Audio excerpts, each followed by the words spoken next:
Greetings, Let's everybody. go. Greetings, greetings. Let's go. Put your hands in the air. Put them up. Put them up. Yes, sir. Yes, sir.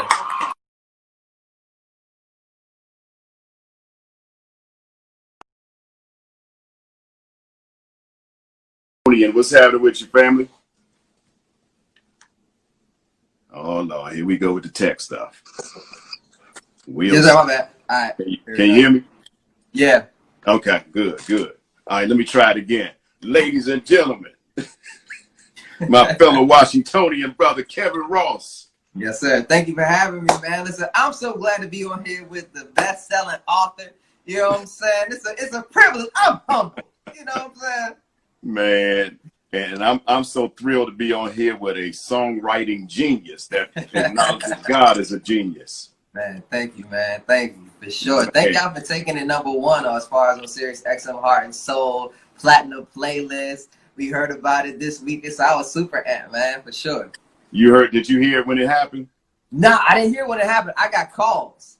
It was like, man, you know, God is a Genius been #1 on Platinum playlist. I said, well, goddamn. I said, well, I can't get into the car right now, but yeah, you know, so it's really cool though, for sure. Yeah, so you got a #1 song and I got a #1 new release book, man. So we in this thing, bro. It's a winner circle IG conversation right now. It hits different. The lights feel different. The convo feels different. Man, know? I'm telling you, man. I've been on cloud 9 ever since. But you know, we can't do any of this without the support of those who are here with us tonight. So thank you guys for all the love and support that you have given to both of us. Yes. Yeah. So what's going on with you, man? How you been, bro? No complaints, man. Just taking it one day at a time. Getting ready for Audacity Complete, which is kind of like the final phase of this kind of Audacity series. So just, you know, really just cranking out these records and gearing up for next year as well. And I got a dog. You know what I'm saying? Like in between, I got like a COVID dog.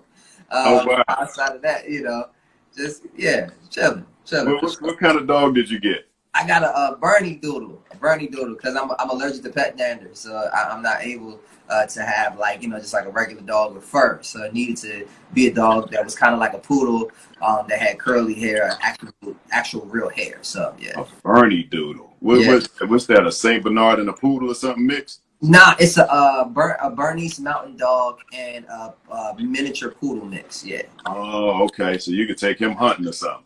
Yeah, he's gonna get maybe like 50 pounds or so. So he's gonna be like a mid-sized dog. But yeah. Oh, so you got a little. He a puppy there. Yeah, he a puppy. He like 9 weeks old. Oh, really? Okay. Yeah. Yeah. So you could breastfeed him. You breastfeed? Hell no. We passed that phase for sure. He in his kibbles. He in his kibbles bag for sure. So you like a real father now, because man, them things like little babies, man.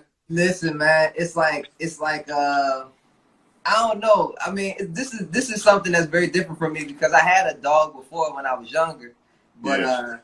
You know, it's different when your parents are taking care of it, because your only obligation is to play with this dog, to take it out for walks, but you got to do everything in between. So it's kind of like parenting on training wheels. You know what I'm saying? Right. Of course. Yeah. So what's gonna happen when the COVID is over and you got to hit the road? Man, I got a strong support system, family, there's dog hotels. I might take them out on the road, depending on like East Coast. You know, it's after a while, you know, when your dogs start getting a little big, it becomes expensive, and then, you know, it's just like, just got to be careful. So, but, you know, the whole fam is excited, and you know what I mean, and so yeah, it's kind of like the COVID family dog that they didn't have to buy. Doggy daycare and all kind of stuff, man, that you can do with the dog now. Exactly. That's crazy. Exactly. I mean, we used to have to leave our dog in the house. My mom said, "Put him on a chain so he'll be running around the house." I used to feel bad. I used to feel bad. Tell your damn house up. Man, I used to take that dog off the chain and let him run around. I said, we just clean up when we get back from school. She won't be here yet. For sure. Cause you gotta have time to spend with a pet, man. Bro, like I mean, you know, I kind of knew what I was signing up for, but I didn't know at the same time. So, but it allows for me to practice balance too. You know what I mean? Yeah, Like, yeah, so it's not just like me just being so focused in on music and whatever that I want to do, but now I have, you know, another life force that I have to be like, okay, I got to put some time and attention to the dog and feeding the dog. And it's not, and you know, it ain't like crazy, but it's yeah. just, it's kind of a minor adjustment that you got to make for sure. Yeah, of course. Miss Yeah. Royal State want to know what's the dog's name. His name is Cosby with a K. Cosby T'Challa. Yeah. You know what I'm saying? So, you know, we had to really name the dog, give it a full title. But yeah, it's the cool.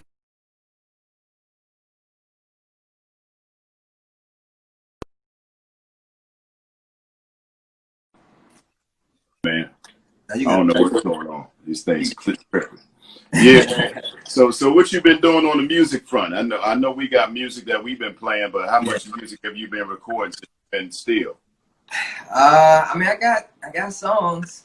I got songs. It's just, you know, I think now it's more of a matter of like the time and the place. You know what I mean? Like, even though God is Genius just went number one on platinum playlist last weekend, but it came out in May. You know what I mean? So I Right. had high expectations, but at the end of the day, like, you know, the time frame of it coming out and the climate that we were in, as far as just the racial tension and stuff like that, people were questioning God. So for me to be like, God must be a genius, they're like, God ain't no damn genius. We don't know. Like, so, you know, it wasn't the best time to put it out. So, you know, my career has always been kind of like a marathon. So I always knew that I was like, okay, these records got legs. It's just about placing it, you know what I mean, and like really setting it up in the right place.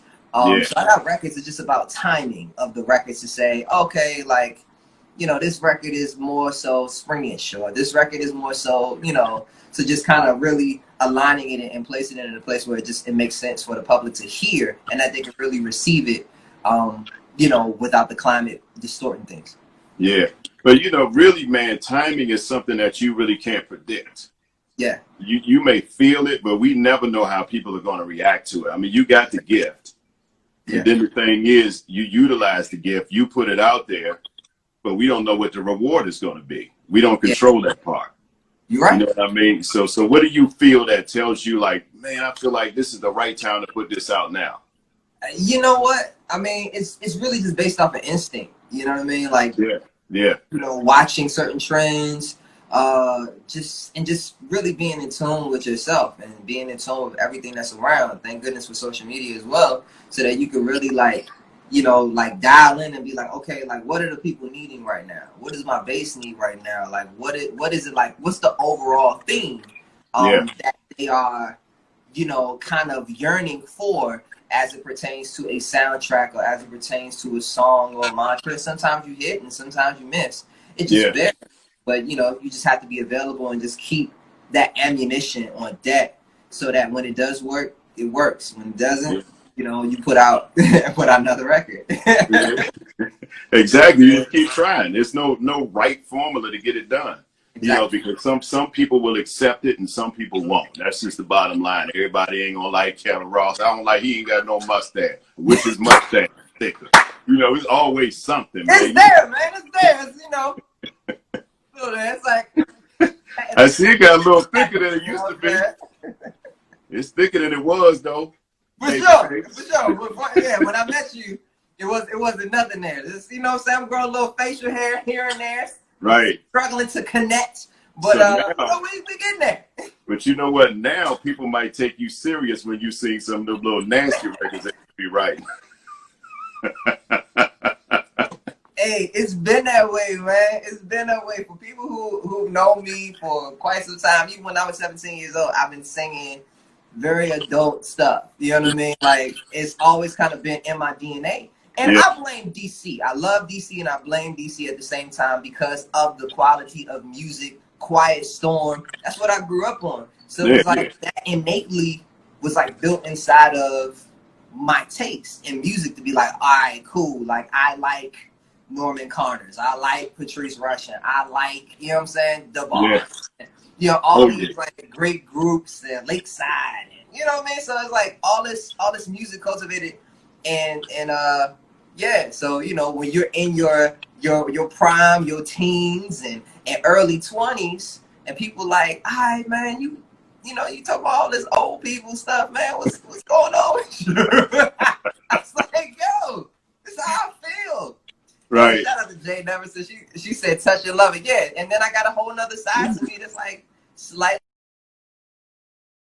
you know, long song, you know, a ratchet record. There's so many sides to you, man. It's like 5 different people living inside of you. It's fun. It's fun for sure. But do you ever feel like that, man? Because some of the stuff that you write, it's like, you know, I mean, everything is so different from each other. Like the songs that you wrote for Trey's song. I mean, I can tell it was your style. Yeah. You know, like in him delivering, then the Nicki Minaj, then the Jamie Foxx stuff that you've written. So what personality comes out like when you put this pen on the paper? Or do you think about specific things and what happens? I have an alter ego called Ego, and it's more braggadocious. It's like I really tap into like, yo, I am who I am. You know what I mean? And so it really, it's more reckless than anything, to be honest with you. It's like every like reckless thought that I have in my mind, it's like I channel that and be like, okay, I can't say this because this face can't say these reckless things. And a lot of it is not believable. It's not believable. So with that being said, it's fun and easier to put it on other people where their lifestyle, where their brand leaves room for it. You know what I mean? So who this is? Oh gosh, Reckless Kev is my favorite. Yeah, so I enjoy it. I enjoy the balance of it. It allows for me to not get bored with my abilities, and it allows for me to do research in other ways. So like when I go and study music or like just see what's going on, I'm not just going to the R&B category. I gotta go to hip hop. I gotta go to country. I gotta go to pop. I gotta see what everybody's doing. I gotta see their cadences. I gotta see the rhythms, the flows, the melodies. You know what I mean? They approach, how they sliding on the record. And right. So that allows for me to expand so that when it's Kevin Ross time, artistically, I can pick and choose from different personalities and different sides of me. So when people hear the album, they're like, okay, they heard a thing called Love. And then they'll hear On Ya, or they'll hear I Do from off of Audacity Volume 1 and Volume 2.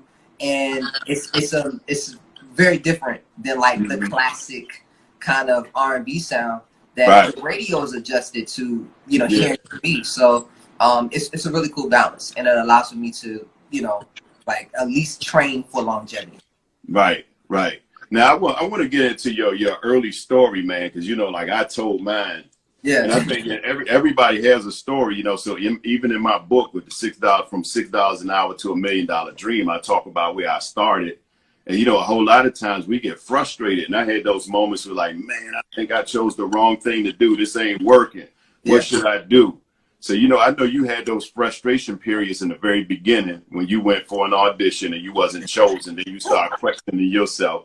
Talk about that a little bit, because I think that part of it is actually a blessing to somebody else about the endurance to keep pushing.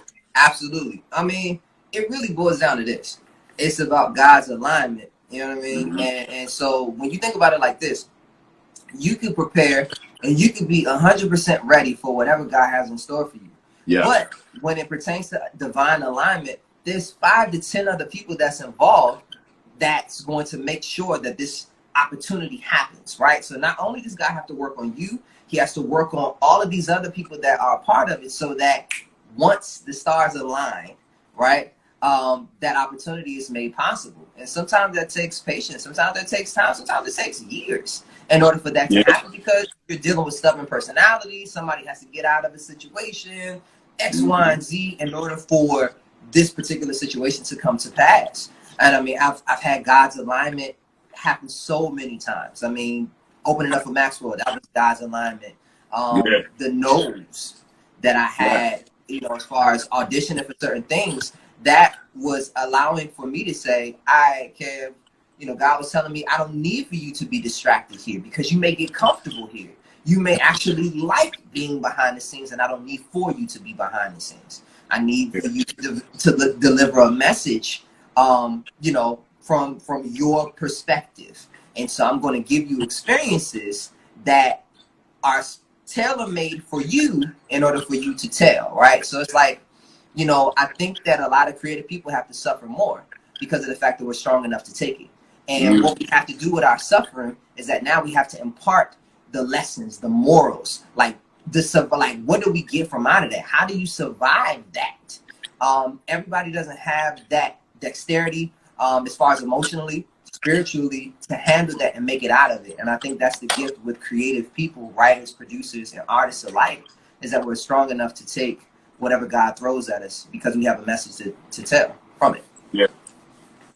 Yeah. And you know what? And I was talking about this earlier. Somebody was interviewing me, and I was talking about that very thing that you just brought up. A lot of times, man, when you haven't lived any life, you don't really have nothing to talk about. You don't have anything to share. Yeah. And I used the example of Gerald Levert. So Gerald said he lived in a shotgun house when he was younger, right? So the boys would be in the back of the house, and his mother was up front popping some popcorn one day, right? So that's where the song "Pop, Pop, Pop, Pop" Goes My Mind came from. Isn't that crazy? So he said, when you think about it, he hadn't lived any life. So the songs that we got later on, and the last song that we heard from Gerald in my songs was actually him spilling out what he had lived. Yeah. Like, I want to do the same thing that you do to my songs, but y'all won't allow me to live like that. Yeah. Yeah. You know what I mean? That's the gift. That's the gift of it. And that's the beauty of it. And a lot of times, when you're going through it, it don't feel like it. It don't feel like a gift. It don't feel like, thank you, God, for this tumultuous time. You know what I'm saying? Like, thank you, God, for these problems that you put in my lap that I have to sort through. Right. But once you're out of it, you learn so much from it. And then it's your responsibility to, pay it forward. Yeah. Because when you start looking back, man, you'll see how pieces of your life start to fit together. It's like one big puzzle. Now I see why I had to go through that so I could get here. Yeah. Well, now I see, but you can't, like you said, you can't see it while you're in it. Nope. But when you go through that thing, man, and the thing that comes out of it is great. And of course, you can't make yourself great. It's what you share and what people accept. Yeah. So it's a beautiful thing. So talk about what it is for you and the ideas that come to you and how you form a song. How do you formulate a song? It depends. Like, so if I'm writing for me, I'm a little more like particular about it. So like, I'll usually start at the piano or guitar, and I'll just kind of fill out like I may have a melody in my mind or a melody in my heart that I'm trying to get out, and then I'll kind of like feel through the words. So like, I'll start mumbling certain things, and then I'll start formulating and say, okay, like, this sounds like this will be clever to turn into a song, X, Y, and Z. And, just kind of go through the process. But as it pertains to like writing for other people, if I hear a beat, if I hear a track, usually I'll start thinking of melodies first. And then once I kind of have a good structure on that, and then I'll kind of go to kind of like a title or like a subject matter or whatever. And then I'll just kind of go from there. And then I'll expound from there to say, okay, the title is Mutual. You know what I mean? And I remember particularly that song Mutual that I wrote. Shout out to Jacob Lattimore as well. It was a really cool experience because I was like, you know what? I've been holding on to this feeling or this thought or this paranoia. And so Mutual is pretty much, it was like the hook went, what if you've been out here like I've been out here? Should I lose my mind to be cool about it? Like, what if it was mutual that all of the crazy shit that I did, that she would do that to me? You know what I mean? That what she thought that she had in me, right? It's like having the reflection of each other to say, okay, she really thinks that I'm this great person, but I'm really in the dark. And then it's like, but we don't know who she is at the same time. And maybe that's the reason why we fit well together. What if it's actually mutual? So, I mean, those kind of things where it's like, Oh, you start thinking about those subject matters, and you're like, this is a song. And when you hear that right track, it's like, oh man, like the marriage, you know what I mean? It comes together. yeah. But I sit with concepts all the time, just waiting for the right moment, waiting for the right opportunity. It's nothing worse than having a great concept and then the song falling flat.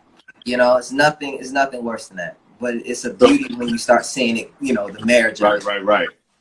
So who wrote the song Mutual? Was it Kevin Ross or was it Ego? It was, you know what? It was really a great co-writing. It was and shout out to Ashton Combs too, who was actually the co-writer of that song called Mutual. And what I enjoy about writing with Ashton Combs, because I do write with other people as well, is we'll have conversations first, right? Like me and Ashton, we're like, we will converse and say, all right, man, so you know, what's going on in your life?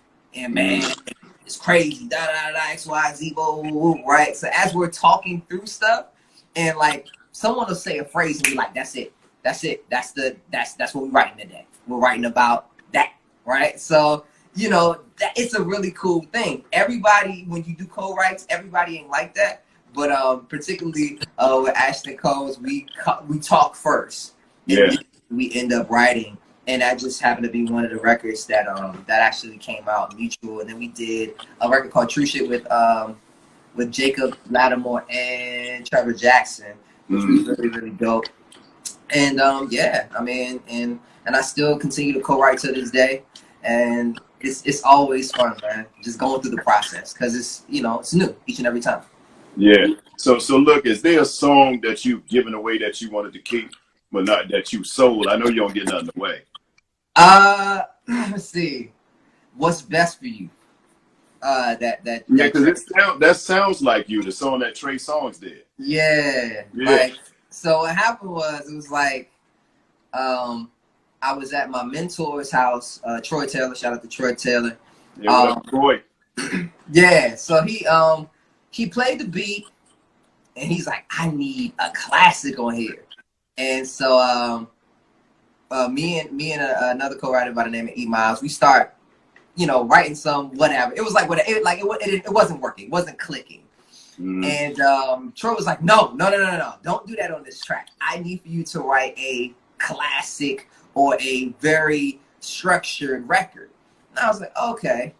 And I think we started with the hook first. And then by the time we got done with the hook, I only want what's best for you. I was like, don't make this hard for me. It's not about who's right or wrong. No.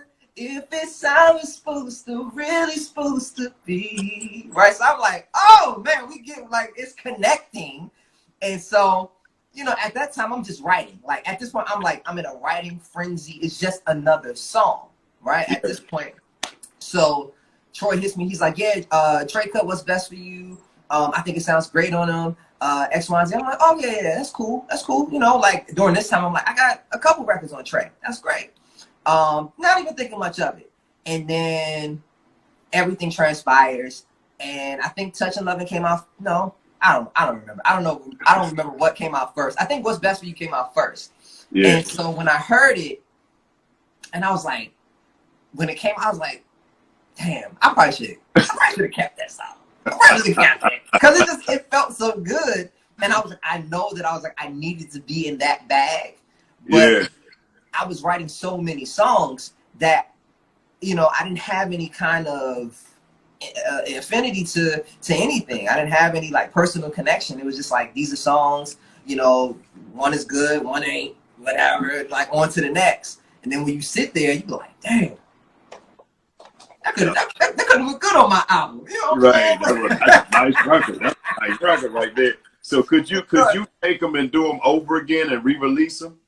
Would that be something that you would do or no? Nah, I mean, you know, what's done is done, and you know that's kind of like later on down the road. I feel like I have a lot more to accomplish. I got a lot more to prove as it pertains to an artist and a creative. I have a game plan set, you know, that I will not share. But the game plan, it's exciting for me because it really stretches me on a creative side and an artistic side, and how I want to go about not only working with other artists, but making sure that I implement my sound and what is truly coming from my mind onto the public, and to see what people think about it too. Because I've been, collaborating with people for so long that, the first thing that people heard from me as 100% writer and producer was Long Song Away. Long Song Away. I didn't feel that. I didn't it didn't really seep into me until it was the ride was done. You know what I mean? So I was going to interviews and they're like, "Oh, we love Long Song." I was like, "Yeah, thank you so much. I appreciate it." I was just in this trance. And then I was like, "Wait a minute. I wrote and produced this. I never said that. I never said it." You know what I mean? So, same thing with Thing Called Love. Shout out to Jay Kitts, because he helped me to produce that record. But it started with me having this crappy beat and having the song that was there. And what I realized is that most of the songs that people really gravitate towards from my catalog starts from the heart of me. And so I was like, you know what? I've been kind of teetering that line as it pertains to doing more original music as 100%er and then having people come in to brush it up. Kind of your Babyface and Daryl Simmons, what I mean? Kind of thing. And I've really been shying away from it. But I think moving forward, that you're going to be hearing a lot more 100% thought from me. So, yeah, it'll be fun. You or Ego, one or two of you. There'll be business of different personalities. Look, Robo wants to know what your plan is. Robo wants to know what your plan is. He already said he ain't giving up the plan, Robo. We might need to leave well enough alone so it don't mess up the plan. It's all good. So look, I gotta play this song, man, because I had to call you the other day. I was like, dog, man, that thing feels so good, especially when you're riding. Hold on. Let me play this real quick. Let me make sure it come up. That ain't working. Wait a minute. What's going on? Man, it's always all kind of tech issues. Nah, it don't play. Let me just make sure one more time. Now the wheel's spinning. It's coming. Okay. You might as well talk about the plan. Hey. You know what I'm saying? Process. I'm looking forward to, just what God has in store and to see if the plan that I have works. Yeah, absolutely. Why this thing ain't playing, man? Come on. Making me mad now. I think it's coming. Of course, I came down here late because I've been doing a ton of things today. All good. And I walked down here late, so I ain't really had time to prepare like I normally would. But I said, this is my brother. I ain't got to. Listen, I appreciate it, my brother. I really do. I really do. For sure. Hey, Melinda. I just shout some. Look, real quick, if you have any questions for Kevin Ross, please feel free to pose them. Just don't ask about the plan. Just put your questions either in the question box so I can see them come up the feed. I did write, Jay Neverson. I thought you wrote Money Over Love. I did write Money Over Love. I did. Right. Talk about some of the songs that you wrote too, man. Let's see. Dang. I'm trying to, hold up. All right. So the most recent stuff that I got some co-production on an artist from South Africa? South Africa, but he's a rapper. He broke through here. His name is Nasty C. And so he has a record featuring Ari Lennox that I co-produced with my homie Jay Kitt, which is called Black and White, which is fire. And I helped with another Toni Braxton record called Happy For You on this latest album as well. Tank's last album, I did a record called Promise. Shout out to Frank Nitty for the assist on that as well. What else? It's always something. It's always something in the yeah. Somebody want to know if you got any tattoos. You got any tats? Nah, I ain't got no tats. No tats. I never wanted tats, to be honest. I never wanted something that bad on my body. You know what I mean? So nah, no tats. I wouldn't say nothing. Maybe Ego wanted something. You know what I'm saying? know, couple things, you know what I'm saying, couple vibes. You know what I'm All right, saying? look, here's the song that I want to hook up. This song I want to play because I want you to talk about this song. Yeah.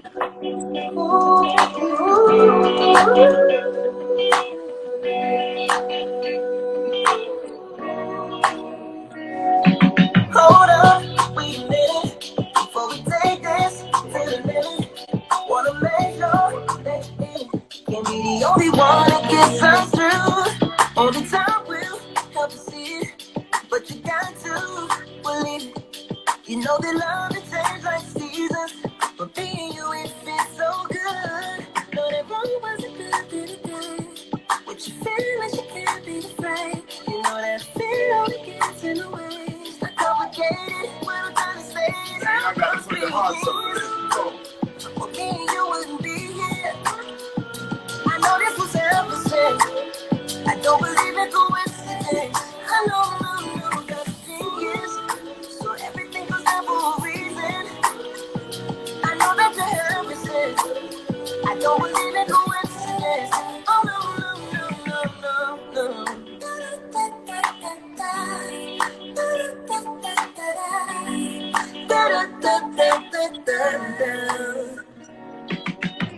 First you heat and you disappear like it's magic, yeah. Sitting and waiting like we in traffic, yeah. It's like a roller coaster that's moving backwards, yeah. And then you wanna go and roll up your backwards, yeah. Trying to find another but I can't not. When we wanna be sober when we get this side. This is one of those feelings that you can't just buy. You gotta be a scholar just to know that. Wrong wasn't good. But you feel like you can't be afraid. You know that fear only gets in the way. It's not complicated. What I'm trying to say is God must be a genius. For me, you wouldn't be here. I know this was everything. I don't believe in coincidence. I know God's genius.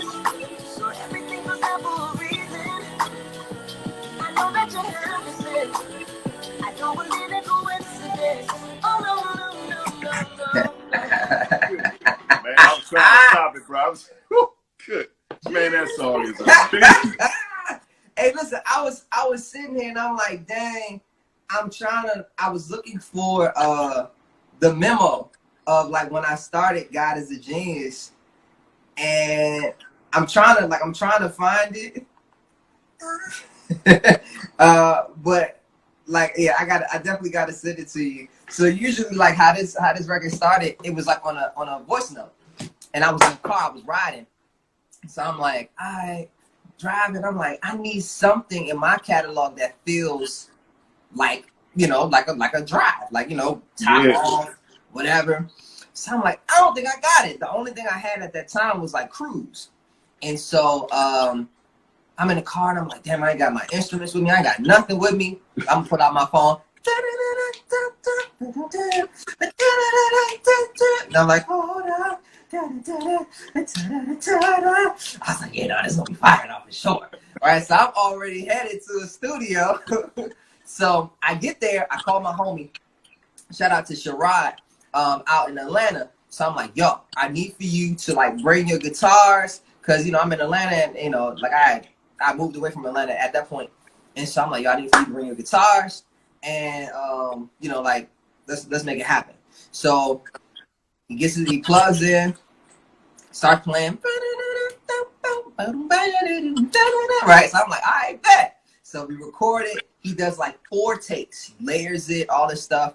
And so then I go into Logic, and that's kind of like my producer hub. Start making a beat, you know what I mean? I'm a fan of like lo-fi kind of sounds and stuff like that.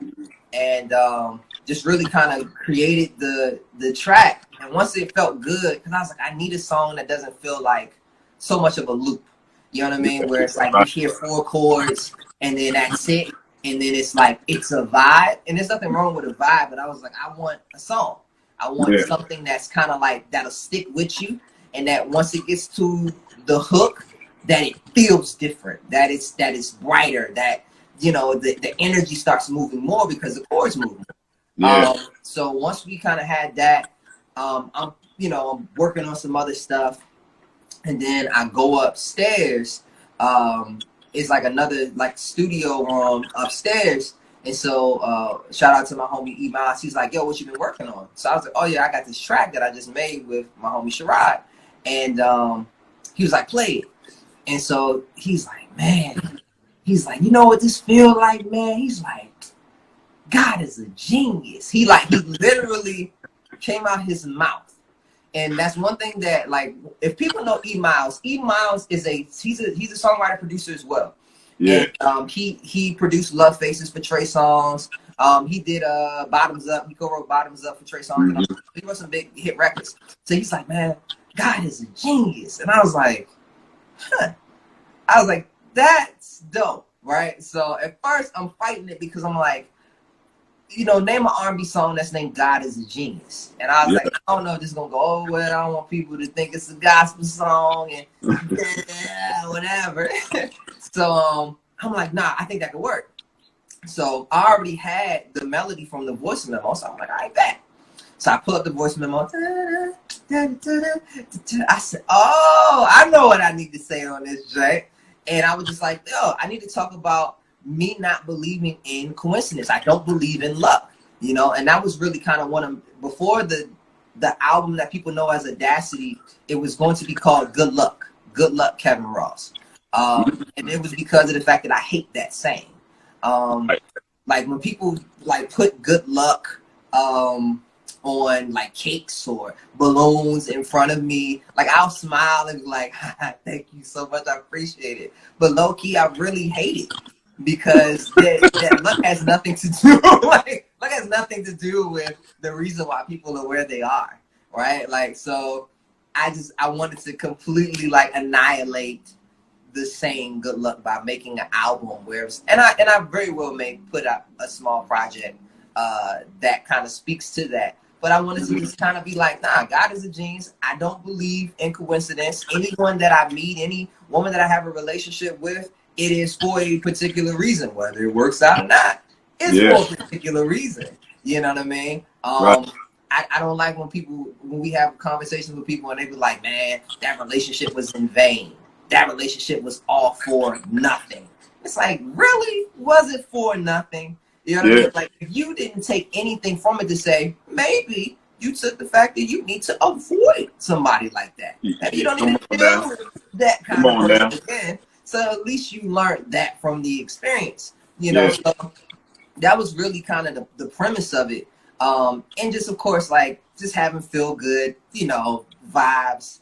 But I always want to, you know, make sure that there's a message that's there so that when people have interviews with me, that I have something to talk about. That's more than just saying, yeah, you know, I wrote a song, you know, it's about a girl and how I want to be with this girl and yeah, girl, you know what I'm saying? like, no. Right, I put this beat together and then I was feeling that. I said I need to make that snare pop a little bit harder, turn me up in my headphones, you know what I'm saying? Yeah. Yeah, you nailed it. And it's so funny that the song started in the car because I said, man, this is something that you ride to. That's what I was saying to myself. Man, that thing feels so good, bro. Man, you know, that's what I admire about you as a songwriter. You actually have substance, you know, because you catch the beat first, but then you'll go back and say, let me see what he's saying on here. Yeah.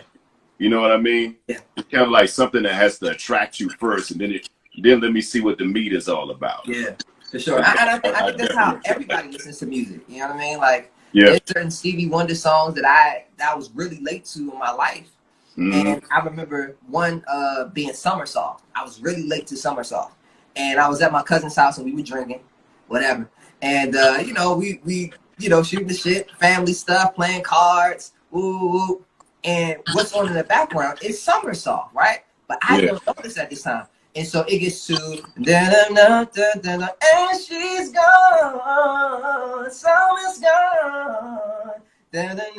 Summer's praise, right? So I'm like, what in the hell is this? Who is this, right? He's like, bro, it's Stevie Wonder. I'm like, I've never heard this song before in my life. He's like, you never heard Somersault? And I was like, no. And it was on really low too. It wasn't even blasting. But that's the beauty of music, is that I didn't even have to hear the words. I didn't have to hear the context of the song. I felt the energy first. So I am an energy creator first. So I want for people to, because I know that when people listen to a record, they hear the feeling of it, right? So right, you know, right. not unless you're saying some like crazy stuff, like just straight off, and you're like, what they say? You got to run it back. You're really there to just be like, okay, I like this. Like, okay, the melodies feel right. You know what I mean? Yeah. Like rhythms, everything is working in sync. And then when they go back, like you said, second and third time, to be like, okay, what is he talking about? Let me read these lyrics. Oh, okay. You know what I mean? Or they'll be like, oh, okay, you just saying whatever. You know what I mean? Right, so right. I never want to expose myself to the point where I'm like just saying whatever. I do want to have some level of depth to the song to be like, okay, this is more than just a love song, and that you can, you know, sit and take something from it. I'm laughing at my fan bases on here. They talk about here he go being philosophical. He on his philosophical tip right now. Right. He gotta be deep. He gotta be deep. You just can't skim the surface, huh? He go the one that skimmed the surface, but Kevin Ross gotta be a little deeper. He got to be deep. But you know, I mean, it is important though, because you know it's a heavy responsibility to be a songwriter, because music is very influential on society, man. And we have to be careful what we put out there. You know what I mean? For sure. Most definitely. Somebody, T. Molly said she been rocking with you since your college days when you used to sing in the Stone. Wow, that is yeah, that's history right there for sure. Wow. Yeah, we're not gonna talk about that. Nah, shout out to Berkeley and yeah, for people who've been rocking with me for that long, you deserve free tickets to any concert that I have in the future, because yeah, that's a long time for rocking with me for sure. Yes, sir. Yes, sir. So we got a couple questions in here. Robo, as a singer-songwriter, can you educate aspiring singer-songwriters, producers on split sheets and the importance of, I don't know, getting creative credit, getting the creative credit? Oh yeah, for sure. So I mean, I think that the best way to do it is that you want to make sure that you're creative first, right? And then you go back, not too long before everybody get amnesia, because you have those experiences where people are like, I think I wrote more on this song. I don't really think that, you know, whatever.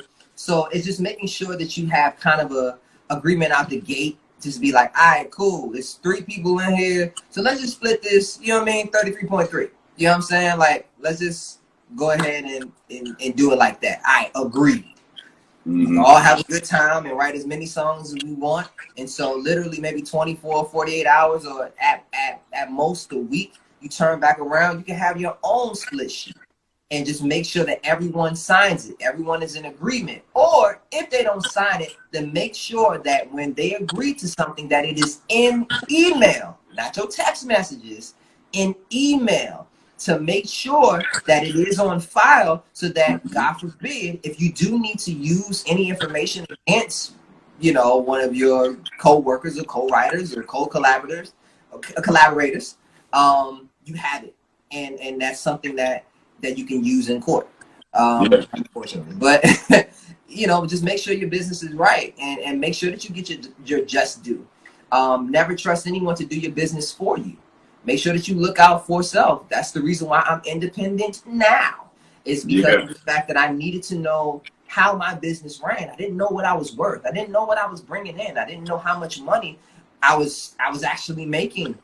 It was only seeing shows and stuff like that, or residuals as far as performance royalties. So with that being said, you know, I think that the best thing for you to do as it pertains to being a writer or producer is to make sure that your business is handled. Get you a good lawyer as well. Make sure that everything as far as business-wise is handled through email for sure. And to get those split sheets signed and agreed upon early on, get your PRO and your IPI numbers that's associated with your PRO associations. For people who don't know what PRO is, it is BMI, CSAC, or ASCAP.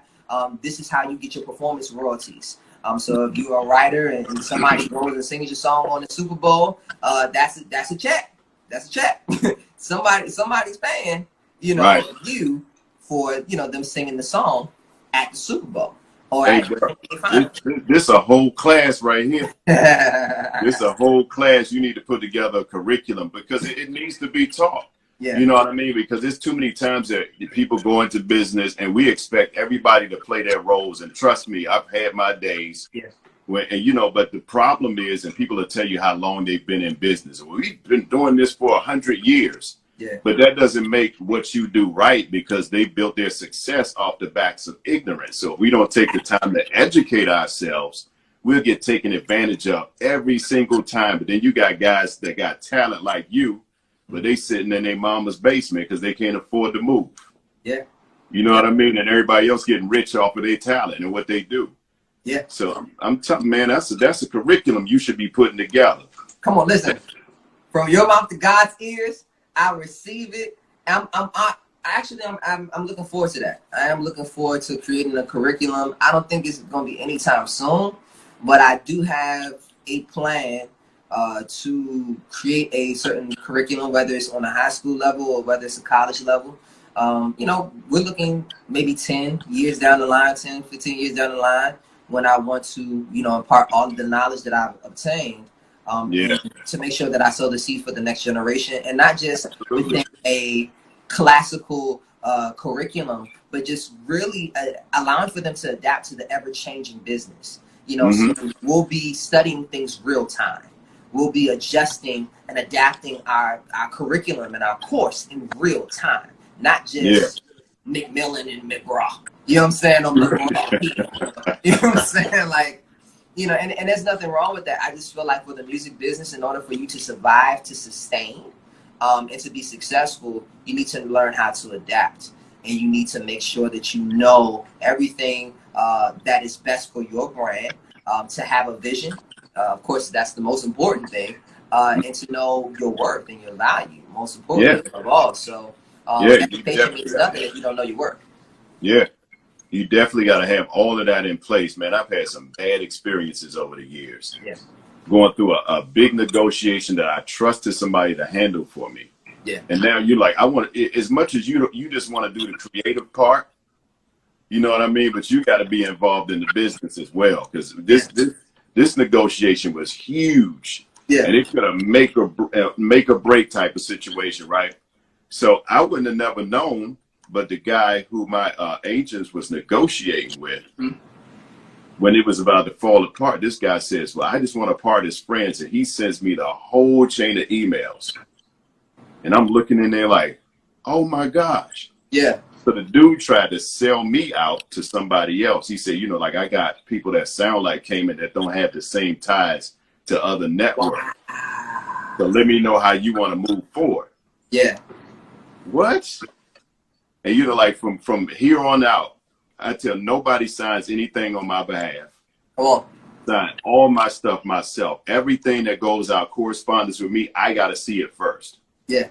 You don't talk without me. Because, you know, ultimately it's your business. It's your career. So you have to be responsible for yourself. Very important, man. Absolutely. Very important. And, you know, it's only a few people that you can really trust. And the people that got your back, you should never get rid of them. Absolutely. And that's fact. Let me see what else we got in here.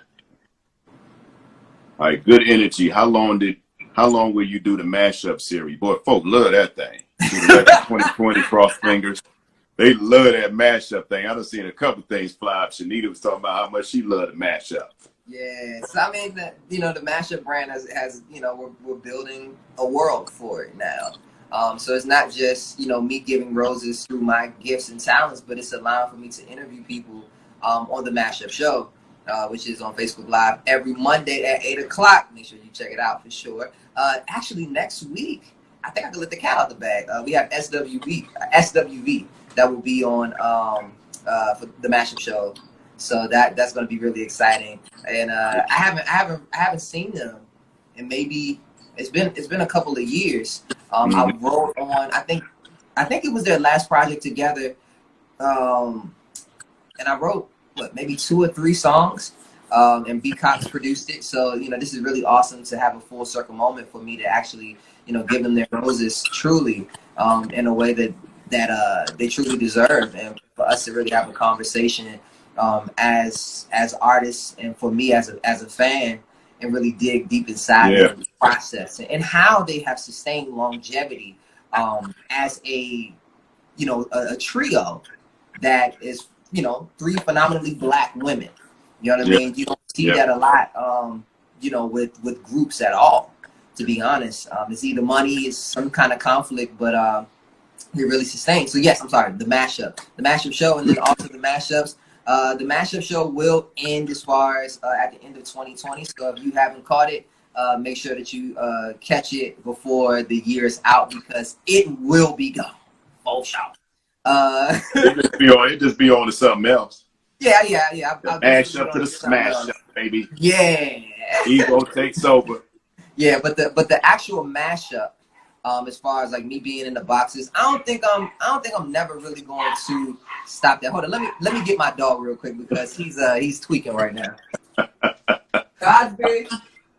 I was wondering where the dog was. Cosby.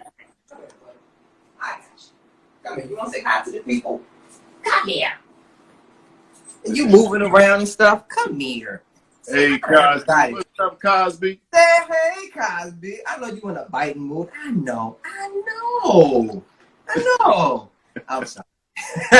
So there should be some kind of dog song coming in the works, like the OJ had Brandy. So I know it's something coming. Come on, listen. All the fire songs come from goddamn dog. Say that.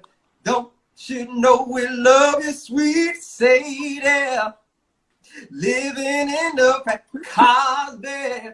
Don't you know you love? He's chewing the hell out of my finger right now. God. Yeah, the OJs had Brandy. I really miss you, Brandy. Remember that song? Yep. Yeah, my daddy used to play that on 8-track. You don't know nothing about that, boy. Listen, my uncle was like, you know, that's about a damn dog. I said, why y'all lying, sitting here lying like this? Yeah. Damn lie. They said, nah, it's really about a dog. It's about a dog. Yeah, man. The first time I ever talked to the OJs, I asked that question. And they said all the radio stations and stuff was they was doing contests, like giving away free puppies and stuff like that. Robo's a pet dog. No, you're lying. I ain't lying. What? That's real. Yeah. Yo. He said they was giving away dogs at the radio stations and stuff. That's crazy, yo. Such a classic. Yes, I'm looking forward to having a classic being written about my dog, for sure. I'm looking forward to it. Yeah, I mean, come on, man. You got to get it. But, watch when you go to sleep tonight. You ain't going to be able to sleep because it's going to be coming to your mind. I know, for sure. Listen, I'm looking for every reason to write a hit about my dog, for sure. What's wrong with this thing? This thing glitching. All right, hold on. Let me see what else we got in here. Real quick, I'm going to let you go in a minute. All good. Lynn, do you ever get writer's block? So what do you do to refocus? That's the question. Yeah, I do get writer's block, for sure. I have to let it be. I have to, my therapist, because I go to therapy, there's nothing wrong with me. I am just a black man living in America, so I suggest that every black man goes to therapy. I'm just saying. But my therapist said to treat my emotions like leaves on a lake, and I use the same thing for when I get blockage as it pertains to, you know, being a writer and having writer's block. So I have to allow and to accept the fact that there may not be anything that may come to mind, and be okay with that. And say, you know what? It ain't clicking. There's nothing. Wait a minute. Hold on. Not to cut you off, but I need to hear you say that again. Treat your feelings like leaves on a lake. Mm-hmm. Wow. Yeah. That's so it's like a song right there, bro. That's a song. Oh, listen, you better. Oh, well, that's a part of it too. So, in my therapy, you know, there's a rhyme to reason. In my therapy, I'm getting these notes. I'm getting these notes because I am going to work on a project eventually, using a lot of the tools and a lot of the keys and the phrases that were taught to me, you know, so that I can be able to help other people as well. You know, because I felt like there was some gems. A lot of people can't afford therapy. A lot of people don't want to sit there and to expose themselves, but I will. And I will, you know, bring those tools back to, you know, to people that want to listen. And, you know, hopefully it can be therapy for people. You know what I mean? So let me ask you this. What made you want to go to therapy in the first place? You know what? I think that, you know, being in the industry, I developed an extreme level of passive aggressiveness. So it was like, oh, nah, it's all good. Oh, nah, it's all good. Oh, nah, it's all good. Until it's not. And that doesn't mean like I'm wigging out and all this stuff, but it's just like eventually it's subtleties that you see within yourself to say, you know what, I don't feel right within. I don't feel fully connected to me because I've been so busy compartmentalizing my emotions as a man and as a black man, right? Because I can't sit there and, you know, Dave Chappelle brought up a good point. You name 10 black men that can sit there and think about how they feel. And when they actually think about it, you know, to say, okay, do I have time to even compute that? Or do I have to worry about the next thing that I have to work on, you know, for tomorrow? And so for me, I got into a point where I'm just like, I just don't feel whole. Like even as I'm praying and I'm reading the word and I'm just like, something is missing. And I'm like, I need more tools. I need tools in order to be able to articulate and to actually extract out of myself what is missing or why I may feel a certain kind of way that on the surface I'm calm, cool, and collected. But on the inside, I'm like, something's off in a sense that it's like, this is sticking with me a little longer than what it should, right? Like usually I'm duck feathers, I'm goose feathers, whatever. Okay, cool. Some such and such said this, or you know, whatever deal that didn't happen or did happen, or how somebody went about something another way, or somebody tried to sabotage something. You know, usually I'm like, all right, cool, on to the next thing. But in certain cases, I'm like, okay, that's hard for me to let go. So if I get on a phone call, you know, I may be a little short with that person and be like, yeah, okay, yep, got it.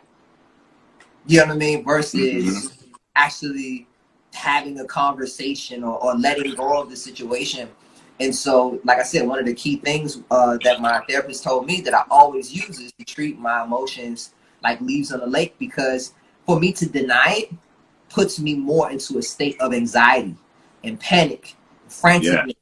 You know what I mean? Because it's like, I'm not mad, I'm not upset, I'm not this, I'm not that, I'm not angry, I'm not jealous, I'm not any of these things, right? And when you deny, it takes you a longer process. Your ass end up being in the lake, trying to clench onto the leaf and trying to clean up the lake. And that it's not designed for that. At the end of the day, you actually have to say, that's anger. I am angry right now. And I'm okay with that. But it will pass. Just like any other emotion. You got to let it be. That doesn't mean to go crazy. You know what I mean? You know, like anger management, Jack Nichols and Adam Sandler, you know what I mean? You beating on cars. But give your space or give yourself time to actually feel those emotions and be like, yo, like, you know, whoever's around you, be like, you know what, I am pissed off right now. You know what I mean? And here's why. You know, and once you get that off your chest and you watch that leaf go by, you'll be like, you know what? I feel a lot better. You know, so I really do encourage, you know, black men and women, because we've, you know, just coming from where we come from, you know, the treatment that we've been experiencing within this country for 400 plus years, it's some serious embedded trauma within us that we haven't had the luxury to deal with, because now for Black America, now it's more acceptable. But you know, maybe 10 years ago, you know, you going to therapy, that's a sign of weakness. You crazy, something wrong with you. You know what I mean? When truly we have a lot to unpack as a culture. We got a lot to unpack just as people. You know what I'm saying? So there was requirements in my therapy. I needed a black therapist. There ain't nothing wrong with any other color of therapist, but I needed a black therapist that understood what was going on with me, how I felt, the tools that could be applied that he learned or she learned, so that I can use that and to know that it's like they're not BSing me. Yeah, even though, yes, therapy is a human thing, I just believe that, you know, as a human experience, the Black American has had one of the most traumatic experiences on planet Earth. But that's just my opinion. So with all that being said, I encourage you all to go to therapy. If you can't go to therapy, be on the lookout for a project with those tools to help you guys out. Sure. Hey, you know, man, I really appreciate you sharing that too, man, because there's been so many people who have shared their struggles, you know, because people look up to a guy like, you know, and Wayne Brady was one of those people who opened up and he shared his experience of how he dealt with depression because, you know, too many times we look at people and think they got everything together just because they got this amount of money and they living like this. But that's not the case at all. Money doesn't solve issues, you know, and each one of us has things that we go through on some level or another. So, you know, and Mary J. Blige, she talks about, you know, why she stayed away from therapy because people view it as a sign of weakness, but it's really not. I haven't personally been, but you know, like I admire guys like you who put it out there for other people to be able to look up to you and say, okay, well, maybe I should go talk to somebody. Because it's too many times when we suppress so many feelings, man, and then you got heart attack, stroke, and all of those issues that come out just because we're suppressing all that. That stress is a monster, man. Absolutely. And mental health, a lot of us are dealing with stuff. COVID-19 ain't no joke, bro. We can't go to the movies. You know, it's a whole lot of stuff that we can't do now. So, you know, therapy, if we need to talk to somebody, it's very important. So thank you for sharing that, bro. Absolutely. Yes, sir. Yes, sir. All right, well, I ain't gonna hold you no more, bro. It's 8:03, and I appreciate your time. That's real, bro. Oh yeah, I appreciate your time. So you know you can hit me anytime. You got my number, so don't be a stress. And listen, once again, on the best-selling book. Let's go. Listen, I'm posting this thing on my story right after I get off of here to let people know this is a bestseller that we talking to. Put some respect on Mr. Cayman Kelly's name. All right. Thank you for that, man. Thank you so very much. I'm gonna read it this weekend, and then I'm gonna hit you. You know what I mean? So that we can just have an offline combo, or even if I need to get back on here, man, so we can talk, or have you on the mashup show so that we can talk about this book. Let's do it. You ain't saying nothing but a word, brother. Let's make it happen. I appreciate that. And for those who don't have it, it is available on Amazon.com. It's called From $6 an Hour to $1 Million Dream. So thank you for your support. And for those who already got it, thank you as well. I appreciate the love. And hope that it blesses somebody. It ain't just all about getting the book. Please actually read it and share with somebody. Yeah. So thank you, my little brother. I appreciate the time that you spent with me this evening, man.